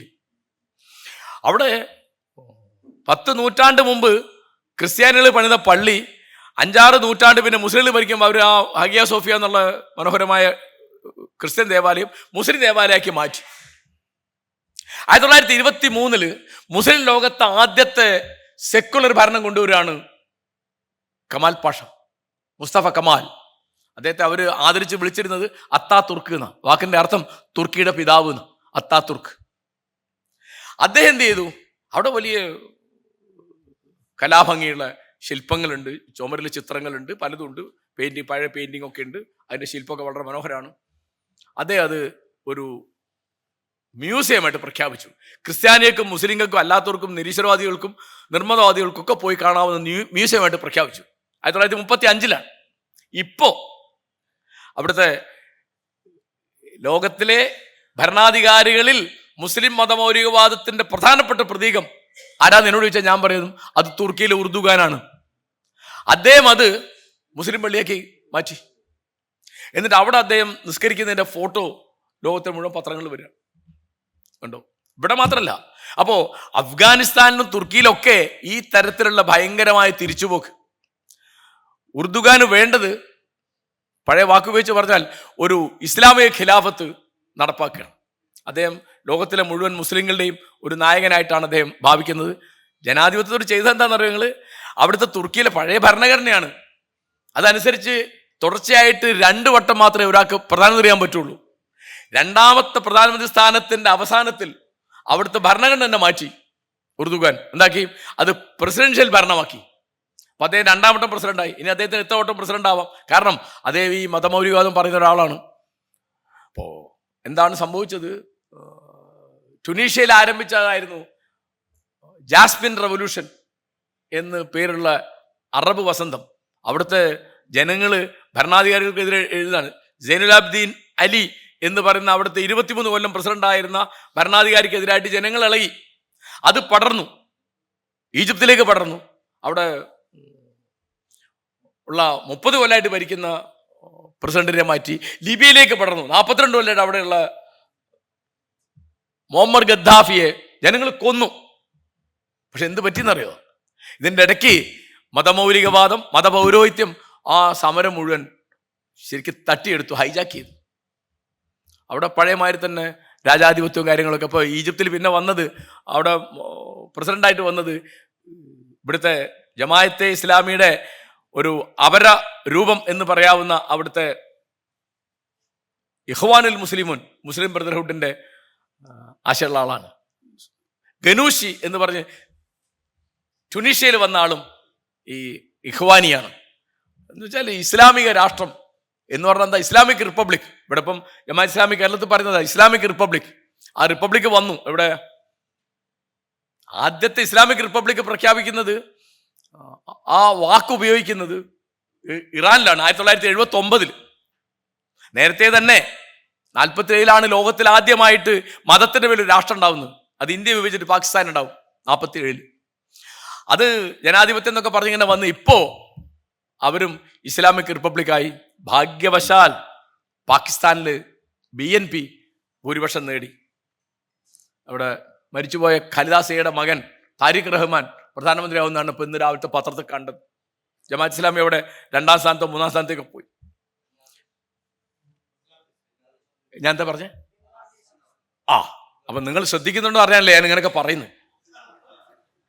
നിങ്ങൾ ശ്രദ്ധിക്കുന്നുണ്ട്, മനസ്സിലായി. വലിയ സന്തോഷമായി. ജോർജ്, ബംഗ്ലാദേശ്, അതിപ്പം രാഷ്ട്രീയക്കാരാണെങ്കിൽ അത് നിങ്ങൾ വളച്ചൊടിച്ചതാന്ന് പറയും. അല്ലെങ്കിൽ കൂടി വന്നാൽ എന്താ പറയുക, തെറ്റുപറ്റും. എനിക്ക് തെറ്റുപറ്റി, ഇത്രയുള്ള മനുഷ്യന് തെറ്റുപറ്റും. മനുഷ്യന് നാക്കുപിഴ വരും, ഓർമ്മ തെറ്റ് വരും, അബദ്ധം വരും. മനുഷ്യന്മാരിങ്ങനെയൊക്കെയാണ്. അപ്പോ ബംഗ്ലാദേശ് വലിയ സങ്കടം കേട്ടോ. അതായത് മുജീബുർ റഹ്മാൻ അവിടെ ഇപ്പോ ഷെയ്ഖ് ഹസീന അവർ 15 കൊല്ലം തുടർച്ചയായിട്ട് ഭരിച്ചപ്പോ പല തരത്തിലുള്ള ഏകാധിപത്യ സ്വഭാവം കാണിച്ചിട്ടാണ് അവിടെ അങ്ങനെ ചെറുപ്പക്കാരും വിദ്യാർത്ഥികളൊക്കെ ഇളകിയിട്ട് അവരെ അവിടുന്ന് ഓടിച്ചത്. ഇനിയിപ്പോ ഇന്ത്യക്ക് വലിയ ഒരു ശത്രുവായിട്ട് വരാൻ പോവാണ്. നേരത്തെ തന്നെ വലിയ സന്തോഷമൊന്നുമില്ല, അവിടെ ഇരിക്കട്ടെ, പോട്ടെ. ഞാൻ പറയുന്നത് മതം, ജാതി, ഈ തരത്തിലുള്ള അന്ധവിശ്വാസങ്ങൾ, അനാചാരങ്ങൾ മുഴുവൻ എല്ലാ നാട്ടിലും തിരിച്ചു വരുന്ന ഞാൻ പറയുന്നത്. അപ്പോ ശാസ്ത്രീയ ബോധത്തെ പറ്റിയോ യുക്തിവാദത്തെ പറ്റിയോ നിരീശ്വരവാദത്തെ പറ്റിയോ നിർമ്മതവാദത്തെ പറ്റിയോ ഒക്കെ സംസാരിക്കുന്ന ആളുകളുടെ ഉത്തരവാദിത്തം വളരെ കൂടുകയാണ്. കേരളത്തിൽ അത് എനിക്ക് സത്യമായിട്ട് ഞാൻ പറയാം, ഈ കുട്ടിക്കാലത്ത് ഞങ്ങൾക്കൊക്കെ എന്തൊരു ആവേശമായിരുന്നു. വയലാറിൻ്റെ സിനിമയ്ക്ക് വേണ്ടി വയലാർ എഴുതുന്നൊരു പ്രണയഗാനത്തിൽ പോലും ഈ തരത്തിലുള്ള ശാസ്ത്രബോധത്തിൻ്റെയും യുക്തിചിന്തയുടെയും മതവിമർശനത്തിൻ്റെയും ഒക്കെ ധാരാളം വരികളുണ്ടായിരുന്നു. അപ്പോൾ അതൊക്കെ കേട്ട് ആവേശം കൊണ്ടാണ് ഞങ്ങളൊക്കെ വളർന്ന്. ഇപ്പോൾ എൻ്റെ മക്കളുടെ കാലം വന്നപ്പോൾ, നമ്മളൊക്കെ ഇപ്പോൾ ഇനി ഭാഗ്യവശാൽ കുറച്ച് കാലമേ ഉള്ളൂ. കാരണം കേട്ടോ, ഇന്ത്യ ഒരു ഹിന്ദു രാഷ്ട്രമായി പ്രഖ്യാപിക്കുന്ന കാലത്ത് ജീവിച്ചിരിക്കണമെന്നില്ലാത്ത ഒരാളാണ് ഞാൻ. അത്ര എനിക്ക് താങ്ങാൻ വയ്യ. കാരണം ഒരു മതേതര രാഷ്ട്രത്തിൽ ജനിച്ചിട്ട് ഞാൻ ഒരു മതരാഷ്ട്രത്തിൽ മരിച്ചു പോകുക എന്ന് പറയുന്നത് എന്തൊരു മാനക്കേടാന്ന് ആലോചിച്ചു. ഇപ്പോൾ എനിക്ക് അറിഞ്ഞൂടാ, ഒരു 2/3 ഭൂരിപക്ഷം കിട്ടിയിട്ട് ഭരണഘടനയിൽ 76 ഇന്ദിരാഗാന്ധി എഴുതി ചേർത്ത സെക്കുലർ എന്നും സോഷ്യലിസ്റ്റ് എന്നുള്ള വാക്കുകൾ വെട്ടിക്കളയാൻ അവർക്ക് എന്താ പ്രയാസം വരിക? ഒന്നാം മോദി ഗവൺമെന്റിൽ രാജ്യരക്ഷാ മന്ത്രിയായിരുന്ന രാജ്നാഥ് സിംഗ് ചോദിച്ചിരുന്നു, എന്തിനാണ് ആ വാക്ക് എഴുതി ചേർത്തത്? അത് പറയാനുണ്ട്. കാരണം അടിയന്തരാവസ്ഥ, കാരണം അത് നേരത്തെ നമ്മുടെ ഭരണഘടന ഉണ്ടാവുന്ന സമയത്ത് ചിലർ പറഞ്ഞിരുന്നു, അല്ല അസംബ്ലിയിലെ മെമ്പർമാരെ പറഞ്ഞിരുന്നു, അത് തുടങ്ങുമ്പോൾ ദൈവനാമത്തിൽ എന്ന് പറഞ്ഞ് തുടങ്ങണം. അപ്പോൾ അംബേദ്കർ പറഞ്ഞു, അംബേദ്കർ തീരെ മതം ഇല്ലാത്ത ആളല്ല എന്ന് നിങ്ങൾക്കറിയാലോ. അദ്ദേഹം ഹിന്ദുമതത്തിൻ്റെ നിശിതമായി വിമർശിക്കുന്ന കൂട്ടത്തിൽ അദ്ദേഹം അവസാന കാലത്ത് ലക്ഷക്കണക്കിന് അനുയായികൾ കൂട്ടി ബുദ്ധമതത്തിലേക്ക് മതം മാറിയ ഒരാളാണ്. അദ്ദേഹം പറഞ്ഞു, അങ്ങനെയല്ല, ഈ രാഷ്ട്രം എല്ലാ മതക്കാരുടേതും ഒരു മതവും ഇല്ലാത്തവരുടേതുമാണ്. അതുകൊണ്ട് ദൈവനാമത്തിൽ നിന്ന് എഴുതാൻ പറ്റില്ല. അപ്പൊ തർക്കമായപ്പോൾ വോട്ടിനിട്ടു, ഭൂരിപക്ഷം കിട്ടിയിട്ടാണ് അത് എഴുതാതിരുന്നത്. അംബേദ്കറുടെ നിലപാടിന് ഭൂരിപക്ഷം കിട്ടി, അതിൽ ദൈവനാമത്തിൽ എന്ന് തുടങ്ങിയില്ല, we the people of India എന്ന് പറഞ്ഞാൽ തുടങ്ങിയത്. അപ്പോൾ ആരോ ചോദിച്ചു, എന്തുകൊണ്ടാണ് അങ്ങ് അതിൽ സെക്കുലർ എന്നുള്ള വാക്ക് ഉപയോഗിക്കാത്തത്? അതിൻ്റെ ആവശ്യമില്ല, അത് അനുക്തസിദ്ധമാണ്, പറയാതെ കിട്ടും. It goes without saying. ഇതിലെ ഒരു സംഗതിയും, ഇതിലെ ഒരു സ്റ്റാറ്റ്യൂട്ടും വെച്ചിട്ട് ഒരു ആർട്ടിക്കിളും വെച്ചിട്ട് നിങ്ങൾക്ക് ഒരു മതരാഷ്ട്രം കൊണ്ടുനടക്കാൻ പറ്റില്ല. ഇത് മുഴുവൻ മതേതരമാണ്. ഉദാഹരണം പറഞ്ഞാൽ freedom of expression, freedom of faith, അങ്ങനെ ഒരുപാട് കാര്യങ്ങൾ, വിശ്വാസ സ്വാതന്ത്ര്യം, പിന്നെ തുല്യത എന്നുള്ളത്. കാരണം മതക്കാർക്ക് തീരെ പറ്റാത്തൊരു വാക്കാണ് ഈ തുല്യത എന്ന് പറയുന്നത്. കാരണം ഇപ്പം മുസ്ലിമും അമുസ്ലിമും തുല്യമാണ് എന്ന് അവർക്ക് ഒരിക്കലും മനസ്സിലാവില്ല. ക്രൈസ്തവനും അക്രൈസ്തവനും തുല്യമാണെന്ന് മനസ്സിലാവില്ല. പിന്നെ ഹിന്ദു പാരമ്പര്യത്തിൽ ജാതിയിൽ തുല്യത എന്നുള്ള സംഗതി തന്നെ ഇല്ലല്ലോ. അപ്പോൾ നേരത്തെ ഗ്രീസിലെ ഡെമോക്രസിയുടെ പരീക്ഷണങ്ങൾ നടക്കുന്നതിന് മുൻപേ ഇന്ത്യയിൽ ആര്യന്മാർ വന്നപ്പോൾ ചില ഗ്രാമ റിപ്പബ്ലിക്കുകൾ ഉണ്ടായിരുന്നു. അതിനെപ്പറ്റി നെഹ്റു എഴുതുന്നുണ്ട്. നെഹ്റു പറഞ്ഞ അങ്ങനെ ഉണ്ടായിരുന്നു, പക്ഷെ ഒരു കുഴപ്പമുണ്ടായിരുന്നു. അവിടെ സ്ത്രീകൾക്കോ അടിമകൾ ആയിട്ട് അവർ വിചാരിച്ചവർക്കോ ഒരു സ്വാതന്ത്ര്യം ഉണ്ടായിരുന്നില്ല. അപ്പോൾ ഗ്രീസിൽ ഞാൻ ആലോചിക്കുകയാണ്, അടിമത്തം സോക്രട്ടീസോ പ്ലേറ്റോ പോലും ആ അളവിൽ തള്ളി പറഞ്ഞിട്ടില്ല അടിമത്തത്തെ. അന്ന് അവരുടെ ഒരു സാമൂഹ്യ സ്ഥാപനമാണ് അടിമത്തം എന്ന് പറയുന്നത്. പക്ഷെ അരിസ്റ്റോട്ടിൽ എഴുതി വെച്ച മരണപത്രത്തിൽ അദ്ദേഹത്തിൻ്റെ കീഴിൽ നിന്ന് അടിമകളൊക്കെ സ്വതന്ത്രരാക്കി. ഞാൻ ഈ ഇവിടുത്തെ സാഹോദര്യത്തെ പറ്റി പറയുന്ന മുസ്ലിം പ്രബോധകന്മാർ ആരും എന്തുകൊണ്ടാണ് മുഹമ്മദ് നബി അടിമത്തം നിരോധിക്കാഞ്ഞതെന്നുള്ളതിന് മതിയായ ഒരു സമാധാനം പറഞ്ഞ് ഞാൻ കേട്ടില്ല. കാരണം ഇത് ക്രിസ്തുവിന് 400 കൊല്ലം മുമ്പാണ് അരിസ്റ്റോട്ടിൽ ഇത് ചെയ്തത്. ക്രിസ്തുവിൻ്റെ 570 മുഹമ്മദ് നബി ജനിക്കുന്നത്. 6-7 നൂറ്റാണ്ടിൽ അദ്ദേഹം ജീവിച്ചത്. അടിമത്തം നിരോധിച്ചിരിക്കുന്നു എന്ന് അദ്ദേഹം പറഞ്ഞിരുന്നെങ്കിൽ അഫ്ഗാനിസ്ഥാനിൽ ഈ പൈശാചിക സംഘത്തിന് അടിമത്തം നിയമവിധേയമാക്കാനുള്ളൊരു ധൈര്യം ഉണ്ടാവുന്നത്. പിന്നെ അവരെന്തും ചെയ്യും കേട്ടോ. കാരണം ആൺപെൺ വ്യത്യാസമില്ലാതെ എല്ലാവരും എഴുത്ത് പഠിക്കണം എന്നാണ് മുഹമ്മദ് നബി പറഞ്ഞത്. അദ്ദേഹത്തിൻ്റെ വചനത്തിൽ ഒരിക്കലും സ്ത്രീകൾ വിദ്യാഭ്യസിക്കാൻ പാടില്ല എന്നില്ല. പക്ഷേ കേരളത്തിൽ എൻ്റെ കുട്ടിക്കാലത്ത് പോലും ഞാൻ പഠിച്ച മതപാഠശാലയിൽ ഞങ്ങളുടെ കൂടെയുള്ള പെൺകുട്ടികൾക്ക്, നമ്മുടെ സഹപാഠിനികൾക്ക് എഴുത്ത് പരീക്ഷയില്ല. എന്താണ്, അവരോടൊക്കെ വൈഭാവോസ്യ പരീക്ഷ ഒന്ന് ചോദ്യം ചോദിക്കും. അപ്പം ഞാൻ മുതിർന്നപ്പോൾ ഒരു മുസ്ലിമിനോട് ചോദിച്ചു, ഇതെന്താ അവരെ എഴുത്ത് പഠിപ്പിക്കാത്തത്? ഈ എന്താ പറഞ്ഞ് ഓല് എഴുത്ത് പഠിച്ച ഓല് പ്രേമലേഖനം എഴുതിക്കാളൂലേ? യുക്തിയുണ്ട്, എല്ലാവരും യുക്തിയിലാണ് പ്രവർത്തിക്കുന്നത് കേട്ടോ. യുക്തി നിങ്ങൾക്ക് മാത്രമാണ് വിചാരിക്കരുത്, ഓരോരുത്തരും ഓരോ യുക്തിയുണ്ട്. വേണം, ഭൂമിയുണ്ടോ? ഉണ്ടെങ്കിൽ ഉണ്ടാക്കിയ ഒരാൾ വേണം എന്ന യുക്തിയല്ലേ. പിന്നെ വേറൊരു ചോദ്യമുണ്ട്, ഈ ആളെ ആരും ഉണ്ടാക്കി, അപ്പം അവിടേക്ക് പോകാൻ പറ്റില്ല ആ യുക്തി. ഇപ്പോൾ മറ്റേ എന്തൊക്കെ തമാശ. എന്തുകൊണ്ടാണ് അനന്തരാവകാശം മുസ്ലിം സ്ത്രീക്ക് പകുതിയായത്? എന്ന് ചോദിച്ചതിന് എന്നോടൊരാൾ പറഞ്ഞ മറുപടി അത് ദൈവിക നീതിയാന്ന്. ഇത് എന്ത് വാക്കായി പറയുന്നത്? ദൈവിക നീതി. ഇപ്പൊ ഒരു പുതിയ വാക്ക് ഇപ്പോ പ്രചാരം കിട്ടി വരുന്നുട്ടോ, നിങ്ങൾ ശ്രദ്ധിക്കേണ്ടതാ. ദൈവിക ജനാധിപത്യം, തിയോ ഡെമോക്രസി, ഹുക്കുമത്തെ ഇലാഹി എന്ന്. കാരണം അബുൽ മൗദൂദി കേട്ടോ 1979 മരിച്ചുപോയ അദ്ദേഹം ഒരു രാഷ്ട്രസങ്കല്പം ഉണ്ടാക്കിയപ്പോൾ എന്തുണ്ടാക്കി? അദ്ദേഹം പറഞ്ഞത് മതേതരത്വം എന്നുള്ളത് ഇസ്ലാമിനെ നശിപ്പിക്കാൻ വേണ്ടി യൂറോപ്യന്മാർ കണ്ടുപിടിച്ച കപട സൂത്രമാണെന്ന്. അത് പറ്റില്ല. എന്താ വേണ്ടത്? മതരാഷ്ട്രം വേണം, രാഷ്ട്രത്തിനൊരു മതം വേണം, ഒരു റിലീജിയസ് സ്റ്റേറ്റ് ആയിരിക്കണം. പിന്നെ ആരാ ഭരിക്കേണ്ടത്? ദൈവം ഭരിക്കും. അത് ദൈവമാണല്ലോ ഈ ഭൂമി ഉണ്ടാക്കിയത്. ദൈവത്തിന്റെ ഭൂമിയിൽ നിയമം ദൈവത്തിന്റെ നിയമമാണ്. പിന്നെ ഇതാ എങ്ങനെ ദൈവം കൂടെ ഇറങ്ങിയൊന്നും ഭരിക്കുമല്ലോ. അപ്പം എന്ത്? നമ്മൾ ആളെ തിരഞ്ഞെടുക്കുക. അതിന്റെ പേരാണ് എന്ത്? ദൈവിക ജനാധിപത്യം, തിയോ ഡെമോക്രസി. അപ്പോൾ തിയോ ഡെമോക്രസിയുടെ കളിയാണ് നമ്മൾ ഇറാനിൽ കാണുന്നത്. അവിടെ ആരാണ്? അവിടെ കേട്ടോ അവിടുത്തെ ഇപ്പോൾ ഖമനേയില്ലേ, അദ്ദേഹത്തിൻ്റെ പൂർവ്വരൂപം ആയത്തുള്ള ഖൊമൈനിയ. അവിടുത്തെ ഇമാമിന്, ഷിയാക്കളുടെ ഏറ്റവും വലിയ നേതാവിൻ്റെ പേര് ഇമാം എന്നാണ്. ആ ഇമാമിന് 24 മണിക്കൂർ ദൈവമായിട്ട് ഹോട്ട് ലൈൻ ഉണ്ട്. തെറ്റുപറ്റില്ല അവർക്ക്. മാർപ്പാപ്പയ്ക്ക് തെറ്റുപറ്റില്ല, നിങ്ങൾക്ക് അറിയില്ലേ? മാർപ്പാപ്പയ്ക്ക് തെറ്റാവരം കിട്ടിയ ആളുകളാണ് വലിയ വൈദികന്മാരൊക്കെ. അപ്പൊ ഈ ഷിയാക്കളുടെ നേതാവിന് നമ്മുടെ നാട്ടിൽ രാഷ്ട്രീയക്കാർക്ക് പോലും തെറ്റുപറ്റില്ല. തെറ്റുപറ്റി ഞാൻ അടുത്ത കാലത്തൊന്നും അത് എനിക്ക് തെറ്റിപ്പോയി എന്നൊരാൾ പറഞ്ഞ് ഞാൻ കേട്ടില്ല. അത് വാമൊഴി വഴക്കമാണ് എന്നോ എന്താണ് മാധ്യമങ്ങൾ വളച്ചൊടിച്ചതാണ് എന്നോ കൂടി വന്നാൽ വേറെ ആരും പറയും അദ്ദേഹത്തിന് ജാഗ്രത കുറവുണ്ടായി. എന്തൊക്കെ മലയാളമാണ് കണ്ടുപിടിക്കുന്നത്? തെറ്റുപറ്റുള്ള മനുഷ്യരില്ലേ, എന്നല്ലെങ്കിൽ തിരുത്താൻ പറ്റുള്ളൂ. നിങ്ങളുടെ തെറ്റ് നിങ്ങൾ അംഗീകരിച്ച് അത് സ്വീകരിച്ച് അത് തിരുത്താൻ ഉത്സാഹിച്ചാൽ മാത്രമേ തിരുത്താൻ പറ്റുള്ളൂ. ഒരിക്കലും തിരുത്താൻ പറ്റില്ല. അതുകൊണ്ട് ഇപ്പം സജി ചെറിയാൻ ഇനിയും തിരുത്തേണ്ടി വരും. കാരണം അദ്ദേഹം മറ്റൊന്നും അംഗീകരിച്ചിട്ടില്ല. അദ്ദേഹം പറയാണ് ഭരണഘടനാര് സായിപ്പന്മാര് പറഞ്ഞു കേട്ട് എഴുതി വെച്ചാ. ആലോചിച്ചോ, BR അംബേദ്കർ, ജവഹർലാൽ നെഹ്റു, VK കൃഷ്ണമേനോൻ തുടങ്ങിയുള്ള ആളുകൾ എത്ര കൊല്ലം കേട്ടോ. നേരത്തെ തന്നെ ജവഹർലാൽ നെഹ്റുവിൻ്റെ പിതാവ് മോത്തിലാൽ നെഹ്റു ചെയർമാനായ നെഹ്റു കമ്മിറ്റി ഉണ്ട്. ആ നെഹ്റു റിപ്പോർട്ടിൻ്റെ പ്രധാനപ്പെട്ട ഒരു കൺസേൺ ഭരണഘടനയാണ്. ഈ ഭരണഘടന തൊട്ട് സത്യം ചെയ്ത ഈ മന്ത്രിക്ക് ഇത് അറിഞ്ഞുകൂടാ. പിന്നെ അദ്ദേഹം എന്തും പറയുന്നത് എനിക്ക് തോന്നുന്നു. കാരണം അദ്ദേഹം പറയാം നമുക്കെന്തിനാ കൃഷി, തമിഴ്നാട്ടിൽ നിന്ന് പഴവർഗ്ഗങ്ങളും പച്ചക്കറിയും ഒക്കെ ഇറക്കുമതി ചെയ്താൽ പോരെ, നമുക്ക് കൃഷിയുടെ ആവശ്യമില്ല. അപ്പം ഞാൻ ആലോചിച്ചു അദ്ദേഹം കൾച്ചറിൻ്റെ മിനിസ്റ്ററാണ്. ഈ അഗ്രികൾച്ചർ ഉണ്ടായിട്ടാണ് കൾച്ചർ ഉണ്ടായത്, മറ്റേ കൾച്ചർ ഉണ്ടാവില്ല.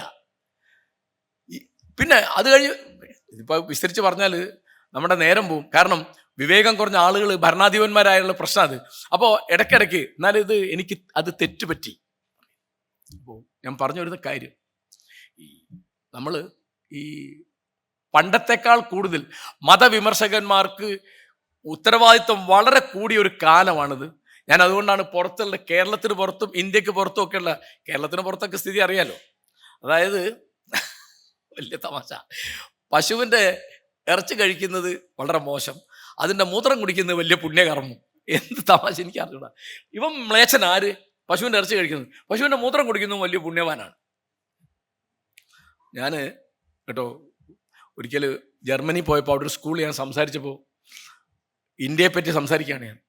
അപ്പോൾ സംസാരിച്ച് കഴിഞ്ഞപ്പോൾ കുട്ടികളോട് ചോദ്യം ചോദിക്കാൻ അവരുടെ അധ്യാപകൻ എൻ്റെ ഫ്രണ്ട് പറഞ്ഞപ്പോൾ അതിലൊരു ചെറുപ്പക്കാരൻ എന്നോട് ചോദിച്ചു, അല്ല സാർ ഈ പറഞ്ഞൊക്കെ എനിക്ക് മനസ്സിലായി, ഞാൻ ഇതിനെപ്പറ്റിയൊക്കെ വായിച്ചിട്ടുണ്ട്, ഗാന്ധിയെപ്പറ്റിയും ബുദ്ധനെപ്പറ്റിയും കാളിദാസനെ പറ്റിയൊക്കെ വായിച്ചിട്ടുണ്ട്, രാമായണം മഹാഭാരതമൊക്കെ എനിക്ക് ചെറിയ പരിചയമുണ്ട്, എനിക്ക് ഇന്ത്യയിൽ വരണമെന്നുണ്ട്. ഞാൻ യു ആർ വെൽക്കം എന്ന് ഞാൻ പറഞ്ഞു. അപ്പോൾ അവൻ ചോദിക്കുക, സാറേ എനിക്ക് ബീഫ് വലിയ ഇഷ്ടമാണ്, അവിടെ ഒന്ന് ബീഫ് കഴിച്ചാൽ എന്നെ തല്ലിക്കൊല്ലുമോ? ശരിക്കും ഞാൻ പറയാം, എൻ്റെ തല താന്നു പോയി. 2 മിനിറ്റ് ഞാൻ അവനോട് പറഞ്ഞു, എൻ്റെ ചോദ്യം ന്യായമാണ്, പക്ഷേ ഞങ്ങളവിടെ 140 കോടി ജനങ്ങളുണ്ട്, എല്ലാവരും ഇങ്ങനെയാണെന്ന് നീ വിചാരിക്കരുത്. ഇതിനെതിരുള്ള എത്രയോ കോടി ജനങ്ങൾ അവിടെ ഉണ്ട്. അപ്പം അതിൽ ഒരാളെ അപ്പം നീ കണ്ടുകൊണ്ടിരിക്കുന്നത്. ഇപ്പോൾ പള്ളി പൊളിച്ചു, നാണക്കേട് നമുക്കാ. ആരാ പള്ളി പൊളിക്കുന്നത്? വേറെ ആളാ പള്ളി പൊളിക്കുന്നത്. ഇപ്പോൾ ബാമിയാൻ കുന്നിലെ വലിയ നമ്മുടെ നാട്ടിൽ വലിയ തമാശ, ഗാസയിൽ എന്തെങ്കിലും അക്രമം ഉണ്ടായാൽ ഇവിടെ ഭയങ്കര പ്രശ്നമാണ്. ഇപ്പോൾ ബംഗ്ലാദേശിൽ ഇങ്ങനെ ഒരുപാട് അക്രമം നടന്നിട്ടുണ്ട്, ഒരുപാട് യുക്തിവാദികളെ കൊന്നിട്ടുണ്ട്. ഇപ്പം ഞാൻ ഉദാഹരണം പറയാം, ഇവിടെ പാലക്കാട് നിന്ന് 43 കിലോമീറ്റർ അപ്പുറത്താണ് ഈ കോയമ്പത്തൂരിൽ ഉക്കടം ബസ് സ്റ്റാൻഡ്. അവിടെ വെച്ചിട്ട് ഫാറൂഖ് എന്ന് പറഞ്ഞൊരു ചെറുപ്പക്കാരൻ, നല്ല യുക്തിവാദിയാണ്, അയാളെ കൊന്നു എന്നൊരു വാർത്ത യാദൃശ്ചികമായിട്ട് ഞാൻ ഫേസ്ബുക്കിൽ ആയൊരു പോസ്റ്റ് കണ്ടു. ആകെ അമ്പരപ്പ്. ഒരു പത്രത്തിൽ ഒരു ടി വിയിലും ഇല്ല. അപ്പം എനിക്ക് ബന്ധപ്പെട്ട സംഭവം സത്യമാണ്. അപ്പം നോക്കുമ്പോൾ എന്താ, കലാനാഥ മാഷൊക്കെ വിളിച്ചേ, മാഷ അന്നുണ്ട്. അങ്ങനെ ഞാൻ എൻ്റെ സുഹൃത്ത് ആനന്ദി രാമേന്ദ്രനും ഞാനും കൂടി അവിടെ പോയി അവൻ്റെ ബാപ്പയെ കണ്ടു, ഉമ്മയെ കണ്ടു, ഭാര്യ മക്കളൊക്കെ കണ്ടു. അപ്പോൾ എന്താ ഉണ്ടായത്, ഇയാൾ 10-15 വയസ്സുള്ള ചെറുപ്പക്കാരനാണ്, ഇയാൾ നിരീശ്വരവാദിയാണ്. അപ്പോൾ ഇയാൾ നിരീശ്വരവാദം പറഞ്ഞ് ഇയാളുടെ ഒരു കുട്ടി, ചെറിയ പെൺകുട്ടി, നിരീശ്വരവാദപരമായ എന്തോ ഒരു സാധനം പോസ്റ്റ് ചെയ്തു ഇയാളുടെ ഫേസ്ബുക്ക് പോസ്റ്റിൽ. അന്ന് ഇയാളുടെ സുഹൃത്തുക്കളും ബന്ധുക്കളും ആയ ചെറുപ്പക്കാർ രാത്രി 11 മണിക്ക് ഇയാളെ ഫോൺ ചെയ്ത് വരുത്തിയിട്ട് വെട്ടിക്കൊല്ലുകയാണ്. ഒരു പത്രത്തിലും വാർത്ത ഒന്നുമില്ല. ഞാനിവിടുത്തെ പ്രധാനപ്പെട്ട ഒരു ചാനലിൻ്റെ ചെയർമാനെ വിളിച്ചു, ചെയർമാനല്ല, ന്യൂസിൻ്റെ ചാർജുള്ള ആളെ. പക്ഷെ ഞാൻ അറിഞ്ഞിട്ടില്ല. അത് കഴിഞ്ഞിട്ട് അപ്പം ഞാനാകെ അമ്പരിക്ക, കാരണം ഇവരാരും അറിയുന്നില്ല, ഒരു വാർത്ത വരുന്നില്ല. അപ്പം മാതൃഭൂമിന്ന് എന്നോട് വിളിച്ചിട്ട് ഏതോ ഒരു കാര്യത്തിൽ എന്താണെന്ന് ഞാൻ ഓർക്കുന്നില്ല, അപ്പോൾ ഒരു ലേഖനം വേണമെന്ന് പറഞ്ഞു. ഞാൻ പറഞ്ഞു അതവിടെ ഇരിക്കട്ടെ, ഇങ്ങനൊരു സംഭവമുണ്ട്. അയ്യോ ഞങ്ങൾ അറിഞ്ഞിട്ടില്ല, പോട്ടെ ഞാൻ അതിനെപ്പറ്റി ഒരു ലേഖനം എഴുതുന്നാൽ കൊടുക്കുമോ എന്ന് ചോദിച്ചു. അപ്പോൾ അയാൾ ഒരു മിനിറ്റ് ഒന്നും മിണ്ടിയില്ല. ഫാറൂഖിനെ മുസ്ലിം വിഭാഗത്തിലെ മതമൗലികവാദികൾ അദ്ദേഹം നിരീശ്വരവാദം പറഞ്ഞതിൻ്റെ പേരിൽ വെട്ടിക്കൊന്നു എന്നുള്ളൊരു വാർത്ത ഇവിടെ വന്നില്ല. അപ്പോൾ അയാൾ പറഞ്ഞു ഏതായാലും മാഷ് അയക്ക് നോക്കാമെന്ന് പറഞ്ഞു. ഞാൻ ലേഖനം അയച്ചു. 2 ദിവസം കഴിഞ്ഞ് ഞാൻ വിളിച്ചു ചോദിച്ചു, നിങ്ങൾ കൊടുക്കണ്ടോ, ഇല്ലെങ്കിൽ എനിക്ക് വേറെ കൊടുക്കണം, ആരും കൊടുക്കുമെന്ന് അറിഞ്ഞില്ലേ, ഫേസ്ബുക്കിൽ ഇട്ടാൽ മതിയല്ലോ. അപ്പോൾ അയാൾ പറഞ്ഞു ഞങ്ങൾ കൊടുക്കാൻ തീരുമാനിച്ചു, പിറ്റേന്ന് കൊടുത്തു. അങ്ങനെയാണ് ആ ഫോട്ടോ അയാളുടെ ഉമ്മയോട് വന്ന് ഞാൻ കൊണ്ടുവന്ന ഫോട്ടോ കൊടുത്തിട്ടാണ് മാതൃഭൂമി വന്നിട്ടാണ് കേരളീയർ ഈ വിവരം അറിഞ്ഞത്. ഇതാണ് ഇവിടുത്തെ മാധ്യമപ്രവർത്തനത്തിൻ്റെയും രാഷ്ട്രീയത്തിൻ്റെ ഒക്കെ സ്ഥിതി എന്ന് പറയുന്നത്. അതായത് മതപൗരോഹിത്യത്തെ, മതമൗലികവാദത്തെ, മതരാഷ്ട്രവാദത്തെ പേടിക്കുന്ന ഒരു അവസ്ഥ. അപ്പോൾ ഞാൻ ചോദിക്കുന്നു, UDF എന്തുകൊണ്ടാണ് ജമാഅത്തെ ഇസ്ലാമിയുടെ വോട്ട് വേണ്ടാന്ന് പറയാത്തത്? മറുപടി ഇല്ല. അവരെന്താണ് ഇപ്പോൾ അവർ ശക്തിപ്പെട്ടുകൊണ്ടിരിക്കുകയാണ്. അതിനിപ്പോൾ ഒരു തെളിവാണ് ഇപ്പോൾ ബംഗ്ലാദേശ്. അപ്പോൾ ഇവിടെ RSSനെ ശക്തിപ്പെടുത്തിയതിൽ അടിയന്തരാവസ്ഥയ്ക്ക് വലിയ പങ്കുണ്ട്. അതാണ് ഈ ഏകാധിപത്യത്തിൻ്റെ ഒക്കെ കുഴപ്പം. RSS ഗാന്ധിവധത്തോടു കൂടി വളരെയധികം പിന്നാക്കം പോയൊരു സാധനം പിന്നെ ശരിക്കും മുന്നിലേക്ക് വരുന്നത് എങ്ങനെയാണ്? അടിയന്തരാവസ്ഥ. ഞാനൊന്നും പത്രപ്രവർത്തകനാണ്. അടിയന്തരാവസ്ഥ കാലത്ത് പല വാർത്തയും നമുക്ക് കൊടുക്കാൻ പറ്റില്ല. ഞാൻ മാതൃഭൂമിയിലാണ്, അതിൽ കൊടുക്കില്ല, കാരണം സെൻസർ ഉണ്ട്. ഇത് വരുന്നത് RSS നടത്തുന്ന കുരുക്ഷേത്ര എന്ന് പറഞ്ഞ അണ്ടർഗ്രൗണ്ട് പത്രത്തിലാണ്. പിന്നെ അവർ ഒരുപാട് പണിയെടുത്തു. പിന്നെ അന്ന് അവരെ കൂടുതൽ കൂട്ടരുത് എന്ന് ജയപ്രകാശ് നാരായണനായിരുന്നു നേതൃത്വം. അദ്ദേഹത്തോട് പലരും പറഞ്ഞിരുന്നു, ജനാധിപത്യത്തിൽ വിശ്വാസമില്ലാത്ത ആളെ കൂട്ടിയിട്ട് നിങ്ങൾ അടിയന്തരാവസ്ഥക്കെതിരായിട്ട് സമരം ചെയ്യരുത്, ആപത്താവും. അത് തന്നെ സംഭവിച്ചു. ജനതാ പാർട്ടിയിൽ അവരെ കൂട്ടി. മിനിസ്ട്രി വന്നപ്പോൾ വാജ്പേയിയും അദ്വാനിയും ഒക്കെ മന്ത്രിമാരായി, അവർക്ക് സ്വീകാര്യത കിട്ടി. അങ്ങനെ പിന്നെ അത് മുന്നോട്ട്. അപ്പോൾ ഞാൻ ഈ സംഭാഷണം അവസാനിപ്പിക്കുകയാണ്. ഈ മതപൗരോഹിത്യം എങ്ങനെയാണ് നമ്മുടെ ജനതയെ ചൂഷണം ചെയ്യുന്നത്? ഇപ്പം എന്താ, കൃപാസനം കൊണ്ട് തലമൂടിയാൽ ക്യാൻസർ ഭേദമാവും എന്നുവരെ വിശ്വസിക്കുന്ന ആളുകൾ. അമൃതാനന്ദമയി അവർ പറഞ്ഞൊന്നും എനിക്കറിയില്ല കേട്ടോ. 16 വയസ്സുള്ളൊരു കുട്ടി മരിച്ചപ്പോൾ അത് ജീവിപ്പിച്ചു എന്ന് വിശ്വസിക്കുന്ന ആളുകൾ. അപ്പോൾ മുസ്ലിങ്ങളിടയ്ക്ക് പുതിയൊരു അന്ധവിശ്വാസം വരുന്നത് വെച്ചാൽ എന്താണ്, CM വലിയുല്ലാഹി എന്ന് അവിടെ മരിച്ചുപോയൊരു സിദ്ധൻ, പത്രത്തിൽ വരുന്ന വ്യാജ സിദ്ധൻ എന്ന്. ഈ വ്യാജനല്ലാത്ത സിദ്ധൻ ഉണ്ടോയെന്ന് എനിക്കൊരിക്കലും മനസ്സിലായിട്ടില്ല. അല്ല നമ്മുടെ പത്രത്തിലെ വാക്കുകളൊക്കെ വളരെ അപകടമാണ്. എന്ന് വെച്ചാൽ ഇപ്പോൾ ഒരു പത്രത്തിൽ ഞാൻ കണ്ടതാണ്, ഈ കൊലപാതകം നടത്തി വെറും 100 രൂപയ്ക്ക് വേണ്ടിയാണ് ഇയാളെ കുത്തിക്കൊന്നത്. ആ വെറും എന്നുള്ള എന്താ അർത്ഥം? അപ്പോൾ ഒരു 10,000 രൂപയ്ക്കാണ് കൊല്ലാമെന്നല്ലേ? അല്ലേ പത്രം വായിക്കുമ്പോൾ എനിക്ക് എപ്പോഴും തമാശ എന്താ വെച്ചാൽ, കേരളത്തിൽ എല്ലാ എഡീഷനിലും എല്ലാ നാട്ടിലും, തിരുവിതാംകൂറിലും കൊച്ചിയിലും മലബാറിലൊക്കെ വരുന്നതാണ്, ഒരു ഓട്ടോറിക്ഷ ഡ്രൈവർ ഏതെങ്കിലും ഒരു സ്ത്രീ മറന്നു വെച്ച അവരുടെ ബാഗിൽ ഒരു 10,000 രൂപ ഉണ്ടായിരുന്നു, അല്ലെങ്കിൽ സ്വർണ്ണം ഉണ്ടായിരുന്നു, അത് തിരിച്ചു കൊടുത്തു. വലിയ വാർത്തയാണ്. അത് വാർത്തയാകുന്നത് എന്തുകൊണ്ടാണ്? സാധാരണ നമ്മൾ കൊടുക്കൂല എന്ന് അതിൻ്റെ അർത്ഥം അല്ലേ വാർത്തയാവും അത്.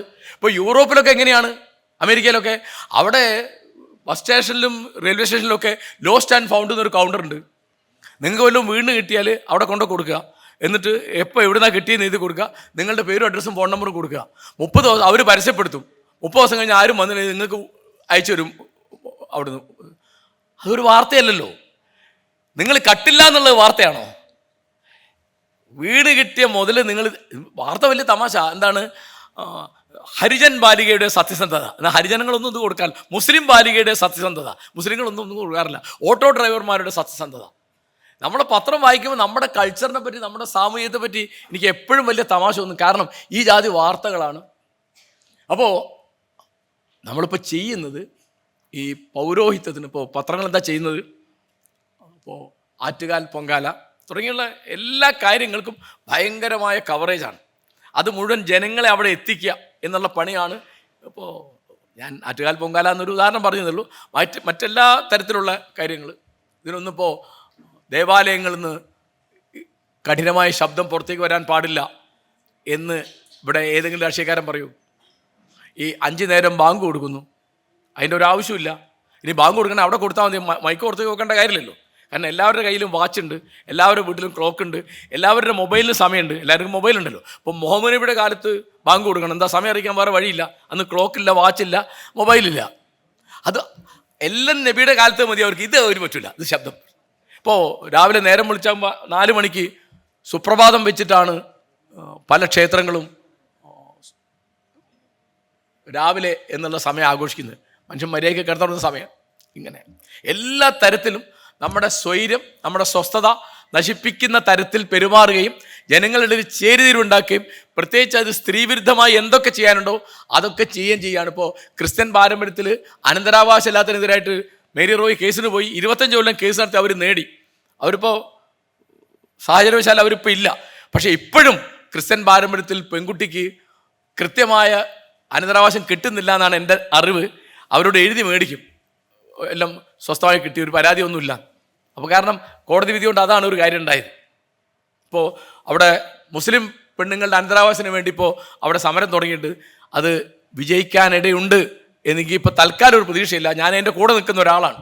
ഞാൻ ഈ സംഭാഷണം അവസാനിപ്പിക്കുകയാണ്. അതുകൊണ്ട് ഈ തരത്തിൽ യുക്തിയോടുകൂടി ആലോചിക്കുക, ശാസ്ത്രബോധം ഉയർത്തിപ്പിടിക്കുക. ഇതൊക്കെ ഭരണഘടന നമ്മുടെ മൗലികമായ കടമയായിട്ട്, ഫണ്ടമെൻ്റൽ ഡ്യൂട്ടി ആയിട്ട് വെച്ച കാര്യമാണ് ഇതൊക്കെ. അതിനുവേണ്ടി പ്രവർത്തിക്കുന്ന നിങ്ങളെ അഭിവാദ്യം ചെയ്യുന്നു. ഞാൻ നിങ്ങളുടെ പ്രവർത്തനങ്ങൾക്ക് വിജയം ആശംസിക്കുന്നു.